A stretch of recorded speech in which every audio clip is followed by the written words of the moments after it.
আজ আমরা আলোচনা করব এমন এক দোয়া নিয়ে যা একজন মানুষ পড়লে আল্লাহর আরশ পর্যন্ত কেঁপে ওঠে। ভেবে দেখুন, আমাদের ছোট্ট দোয়া, আমাদের অসহায় কণ্ঠ, আমাদের কান্নার আকুতি এমন শক্তিশালী যে আসমানের সর্বোচ্চ সিংহাসন পর্যন্ত প্রভাব পড়ে। এটা কল্পনা নয়, বরং সহিহ হাদিসে প্রমাণিত বাস্তবতা। দোয়া হলো মুমিনের অস্ত্র। দোয়া হলো আল্লাহর সাথে সংযোগের সরাসরি লাইন। কোরআনে আল্লাহ বলেছেন যে তোমাদের রব বলেছেন, আমাকে ডাকো, আমি তোমার ডাকে সাড়া দিব। রাসূল সাল্লাল্লাহু আলাইহি ওয়াসাল্লাম বলেছেন, দোয়া ইবাদতের মূল। যখন আমরা দোয়া করি তখন আসলে আমরা ইবাদত করছি। রাসূল সাল্লাল্লাহু আলাইহি ওয়াসাল্লাম বর্ণনা করেছেন যে ইয়া হাইয়ু ইয়া কাইয়ুম বি রহমাতিকা আস্তাগীস।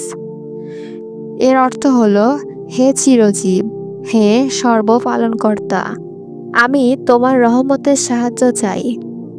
রাসূল সাল্লাল্লাহু আলাইহি ওয়াসাল্লাম আরো বলেছেন যে এ দোয়া বান্দা যখন পড়ে আল্লাহর আরশ পর্যন্ত কেঁপে ওঠে। সুবহানাল্লাহ। আল হাইয়ু, হে চিরজীব, আল্লাহর অন্যতম নাম। তিনি কখনো মারা যান না। আমরা মরে যাই, সবকিছু ফুরিয়ে যায়, কিন্তু আল্লাহ সবসময় বেঁচে আছেন। যখন আমরা বলি ইয়া হাইয়ু, তখন আমরা স্বীকার করছি আমরা ক্ষণস্থায়ী, কেবল আল্লাহই চিরস্থায়ী। ইয়া কাইয়ুম, হে সর্বপালনকর্তা, আল্লাহ শুধু চিরজীবী নন, তিনি সবকিছু টিকিয়ে রেখেছেন। পৃথিবী ঘুরছে, সূর্য উদিত হচ্ছে, আমাদের দেহের প্রতিটি কোষ কাজ করছে, সবই আল্লাহর নিয়ন্ত্রণে। তাই আমরা যখন বলি ইয়া হাইয়ু ইয়া কাইয়ুম, আমরা ঘোষণা করছি আল্লাহ ছাড়া আমাদের অস্তিত্ব সম্ভব নয়। রহমাতিকা আস্তাগীস, তোমার রহমতের সাহায্য চাই। অর্থ, আমরা স্বীকার করছি আমাদের কোনো শক্তি নেই, কোনো যোগ্যতা নেই।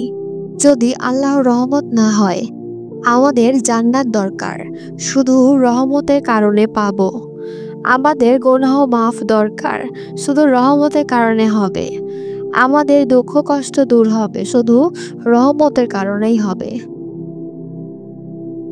প্রশ্ন হচ্ছে, কেন আরশ কেঁপে ওঠে? আল্লাহর আরশ হলো সবচেয়ে বড় সৃষ্টি।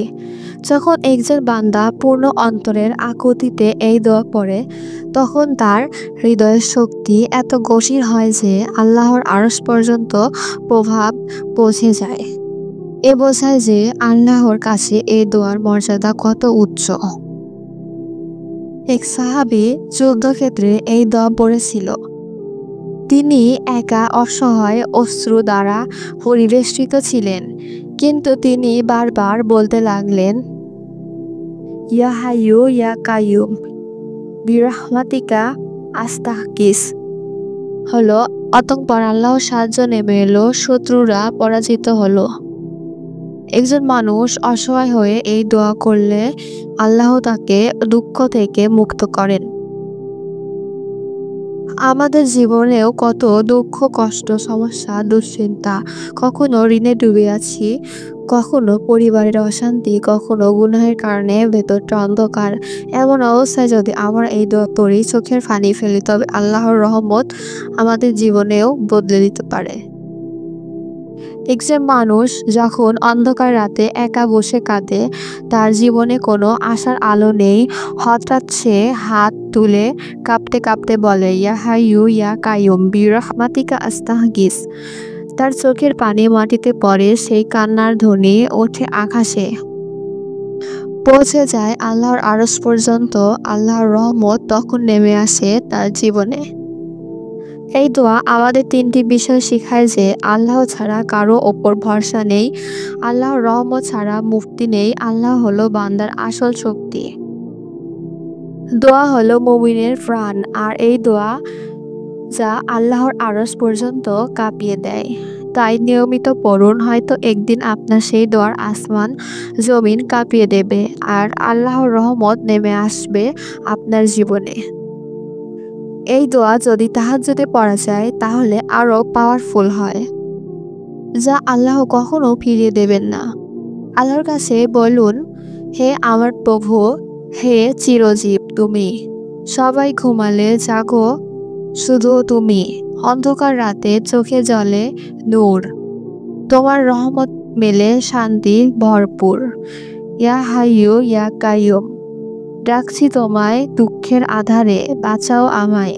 হৃদয়ের কান্না চোখের পানি আরশ পর্যন্ত পৌঁছে দেয় বাণী।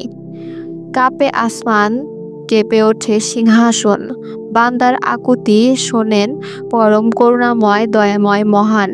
রহমতের ছায়া নামে অন্তরে, শান্তি ছড়িয়ে পড়ে চারিপাশ ঘিরে। হে প্রভু, তুমি জীবনদাতা, তুমি রিজিকের মালিক, তুমি পথ প্রদর্শন। আমার শক্তি নেই, ভরসা নেই কারোর, তোমার রহমত ছাড়া নেই আশ্রয় আর কোথাও। তাহাজ্জুদের রাতে আমি কাঁদি নীরবে, হৃদয় ভিজে যায় অশ্রুর স্রোতে। তখন উচ্চারণ করি অশেষ বিশ্বাসে, ইয়া হাইয়ু ইয়া কাইয়ুম বিরহমাতিকা আস্তাগীস। হে আল্লাহ, তোমার রহমত চেয়ে একজন অসহায় বান্দা দরবারে দাঁড়ায়। যদি একবার রহমত নেমে আসে, অন্ধকার রাতেও ভোর হয়ে যায়।